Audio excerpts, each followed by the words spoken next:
1898 में बनारस यानी काशी शहर के बाहर एक तालाब था, उसका नाम है लहर तारा तालाब।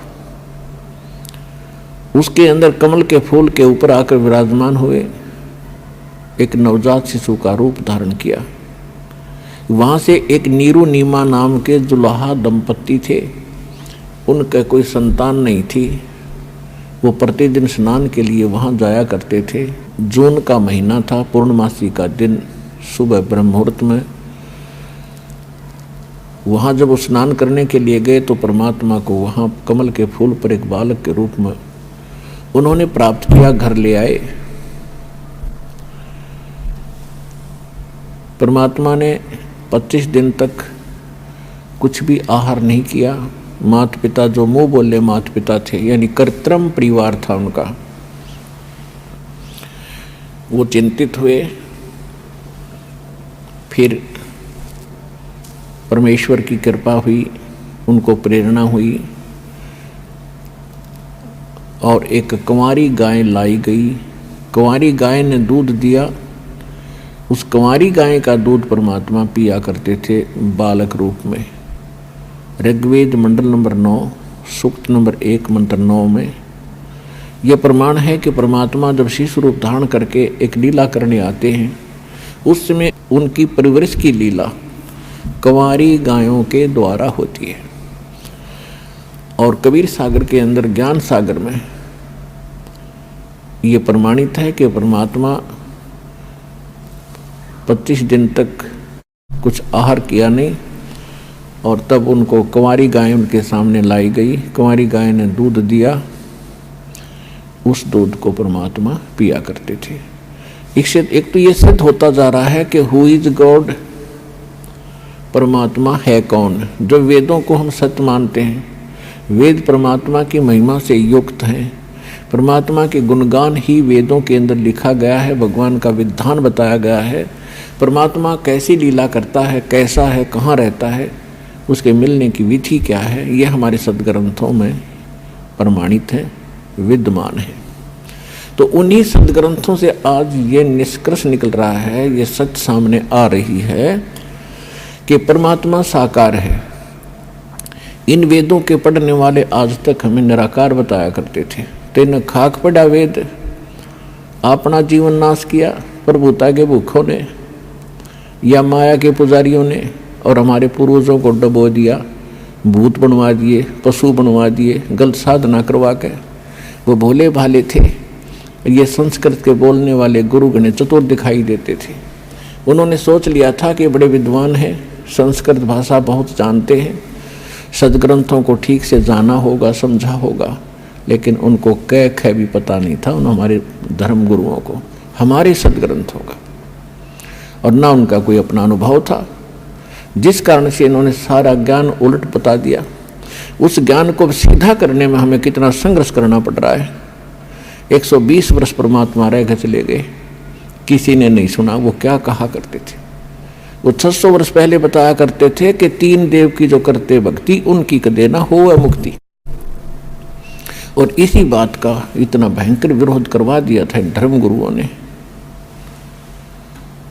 परमात्मा के साथ 100 सितम किए, ऐसे कैर ढाए, कलेजा मुंह को आता है उनकी लीलाओं को देखकर।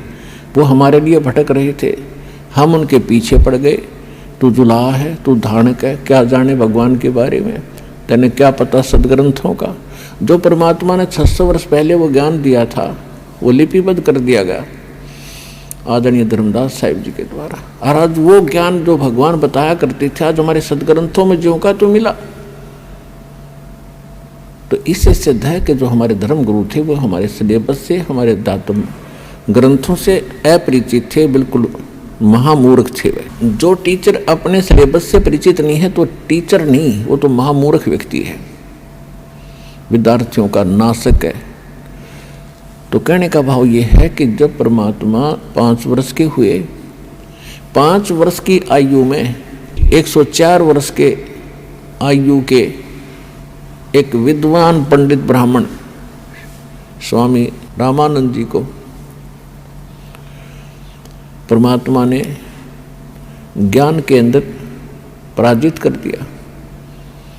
उनको जवाब नहीं आ रहा था। तो कहने का भाव ये है कि परमात्मा ही स्वयं आकर के ज्ञान देते हैं। रामानंद जी को मालिक ने बहुत पहले तो वेदों गीता से पूछा कि आप कहते हो परमात्मा पाप नाश नहीं कर सकता, कर्म तो जीव को भोगने ही पड़ते हैं, जैसा जिसने किया वो तो भोगना ही पड़ेगा, और भक्ति भी करते ही रहना होगा। परमात्मा ने एक ही प्रश्न किया था, स्वामी जी आप ग्रंथों को मानते हैं, क्या आप वेदों को सत्य मानते हैं? स्वामी रामानंद जी वेदों को आधार मानकर ही जनता को ज्ञान बताया करते थे, और साथ में पुराणों को, गीता को, सबको आधार बताते थे, और परमात्मा को निराकार बताते थे। और एक सामान्य थ्योरी बना रखी थी, एक साधारण सब ने एक सिद्धांत बता रखा था। पहले तो अपने जंतर मंत्र बताते हैं, ये कर लो, वो कर लो, ये जाप कर लो, ये हवन करवा दो, इतना दान कर दो, गंगा में स्नान कराओ, प्रयाग में पिंड भरवा दो, पेवा पिंड भरवा दो। जब सारा कुछ करवा कर थक जाते हैं, कुछ राहत नहीं मिलती, फिर लास्ट में कहते हैं ये तुम्हारे प्रारब्ध के अंदर लिखा हुआ संस्कार है, ये तो भोगने से ही कटेगा, भक्ति करते रहो। अब यहाँ आकर के परमात्मा का जो ज्ञान है ये सीधा करता है प्रत्येक पहलू को। परमात्मा ने कहा कि यदि भक्ति करने वाले भक्त को और संकटों ने घेर रखा है, आपकी क्रियाओं से राहत मिली नहीं, तो वो संकट तो उसके ऊपर ज्यों का त्यों है, वो पीड़ित है, दुखी है। तो भक्ति करेगा कैसे, उसका विश्वास कैसे बनेगा परमात्मा के ऊपर कि कोई परमात्मा शक्ति है। और जैसे किसी के पैर में कांटा लगा है और वो किसी के पास जाता है कि बड़ा जानकार व्यक्ति है, उसने ये तो बता दिया कि तेरे पैर में कांटा लगा है जिस कारण से तुझे पीड़ा है, और वो ये कहे कि कांटा तो निकलेगा नहीं, मैंने सारा प्रयत्न कर लिया, ऐसे कर जूता पहन ले और आगे कांटे नहीं लगेंगे। तो कांटा लगे पैर में, जूता पहना नहीं जा सकता। कांटा निकले और फिर उसको सलाह दी जाए कि जूता मत निकाल देना, ये पहने रखना, तो वो पूरे सफर में जूता नहीं निकाल लेगा, क्योंकि वो कष्ट का अनुभव कर चुका है जूते के अभाव से कितनी हानि होती है। तो फिर वो व्यक्ति आजीवन जूता पहनेगा पूरे सफर में। इसी प्रकार हम जीवन रूपी सफर में चल रहे हैं। हमारे सफर में चाहे किसी प्रकार के कांटे हैं, हमारे जीवन में चाहे किसी प्रकार के कष्ट हैं, 3 ताप के कष्ट हैं, पूर्व के संस्कार यानी प्रारब्ध के कष्ट हैं, तो वो दुख तो देंगे ही देंगे, क्योंकि पाप से दुख होता है और पुण्य से सुख होता है। तो परमात्मा ने कहा कि आप वेदों को सत्य मानते हो स्वामी रामानंद जी? कहा भाई सत्य मानता हूँ। तो यजुर्वेद अध्याय नंबर 8 के श्लोक नंबर 13 में 6 बार लिखा है कि परमात्मा घोर पाप का भी नाश कर देता है यदि उसकी साधना सत्य हो और पूर्ण परमात्मा की भक्ति हो। अब बुद्धिमान लोगों को समझाना आसान होता है। स्वामी रामानंद जी 4 वेदों को कंठस्थ याद किए थे। 104 वर्ष की आयु हो गई थी। 16 वर्ष की आयु से उन्होंने संन्यास ले लिया था और ब्राह्मण के घर जन्म था, तो बचपन से ही वेदों, गीता और पुराणों का अध्ययन स्वाध्याय वो किया ही करते थे।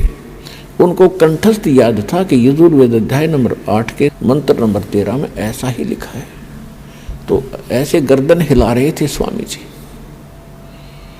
तो फिर परमात्मा से उन्होंने पूछा कि जो साधनाएं हम बताते हैं इनसे कोई राहत हो नहीं रही, और वेद कुछ और कहते हैं, हमारा अनुभव उन पर खरा नहीं है।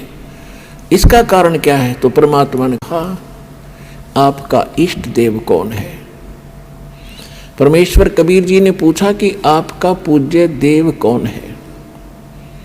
स्वामी जी ने कहा कि मेरा पूज्य देव भगवान विष्णु है, और इनके समांतर हम भगवान शंकर और गणेश, दुर्गा आदि को भी आदर से और पूज्य ही मानते हैं। लेकिन मैं वैष्णव साधु हूँ, वैष्णव पंथ से जुड़ा हूँ, मेरा इष्ट विष्णु जी है। विष्णु जी सतगुण है। परमात्मा ने पूछा, हाँ सतगुण कहो और चाहे विष्णु जी कहो, एक ही है, ठीक है। तो परमात्मा ने कहा, आप विष्णु जी, ब्रह्मा जी, शिव जी को क्या मानते हो?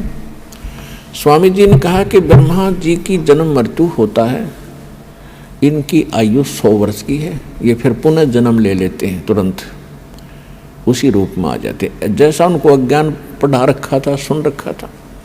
लेकिन भगवान शंकर और भगवान विष्णु ये अजरो अमर है, और भगवान विष्णु ही 3 लीला करता है। रजोगुण युक्त होकर ये सृष्टि रचते हैं, सतोगुण युक्त होकर के ये पालन करते हैं, और तमोगुण युक्त होकर के ये संहार कर देते हैं। ये स्वयं ही सब कार्य करते हैं। ये अजरो अमर है, अविनाशी है। अब परमेश्वर 500 वर्ष के और महात्मा जी 104 वर्ष के। परमात्मा कहते हैं, देवी भागवत 3रा स्कंद, उसमें आप पढ़ कर देखिएगा। अब वर्तमान के अंदर तो दास आपको बताएगा, सचित्र मोटा टाइप, गीता प्रेस गोरखपुर से प्रकाशित, पृष्ठ 123 के ऊपर लिखा है। विष्णु जी कहते हैं, तुम शुद्ध स्वरूपा हो, अपनी माँ दुर्गा को तुम शुद्ध स्वरूपा हो, ये सारा संसार तुम्ही से उद्भासित हो रहा है। मैं ब्रह्मा और शंकर आपकी कृपा से विद्यमान है। हमारा तो जन्म और मृत्यु होता है, आविर्भाव और तिरोभाव होता है। हम नित्य नहीं हैं, हम अविनाशी नहीं हैं, आप ही नित्य हो, प्रकृति देवी हो। फिर भगवान शंकर कहते हैं कि भगवान विष्णु के बाद उत्पन्न होने वाले ब्रह्मा जी भी तो आपके ही पुत्र हैं, तो फिर मैं भी तो आपका ही बेटा हुआ। आगे काफी प्रकरण है इसके अंदर। तो परमात्मा ने कहा कि आप कहते हो इनके जन्म मृत्यु नहीं है, अरे इनके देखो ये खुद कहते हैं हम तो जन्मते और मरते हैं, हमारी माता दुर्गा है। और पिता कौन है इनका? अब वो तो बता ही चुके थे कि इनका कोई माता नहीं, कोई पिता नहीं। तो परमात्मा ने कहा, मोती मुक्ता दर्शत नाही, ये जग है सब अंदरे, दिखत के तो नैन चश्म इनका फेरा मोतिया बंदरे। ये दिखे थे बड़े विद्वान, संस्कृत को याद कर रखा कंठस्थ, सारा 2-2 घंटे संस्कृत में भाषण देते रहते हैं, और कह का पता नहीं तुम्हें अपने सदग्रंथों के बारे में। इसके लिए बताया कि जिसको मोतिया बंद हो जाता आँखों में, उनकी आँखें बड़ी स्वस्थ दिखाई देती हैं, लेकिन उनको दिखता कुछ नहीं, वो नपट अंधे होते हैं। इसी प्रकार इन ऋषि महर्षियों और इन आचार्यों, गुरुओं, पंडितों के बारे में कबीर साहब कहा करते थे कि मोती मुक्ता दर्शत नाही, ये जग है सब अंदरे, दिखत के तो नैन चश्म इनके फेरा मोतिया बंदरे। संस्कृत भाषा को बोलते हैं तब तो ऐसा लगता है जैसे बड़े विद्वान होंगे, और जब इनके अंदर की तलाशी ली जाती है, इनसे प्रश्न किया जाता है, ये चौड़े में फेल हो जाते हैं। ये नपट अंधे हैं, आँखों वाले अंधे हैं, इनको ज्ञान नहीं।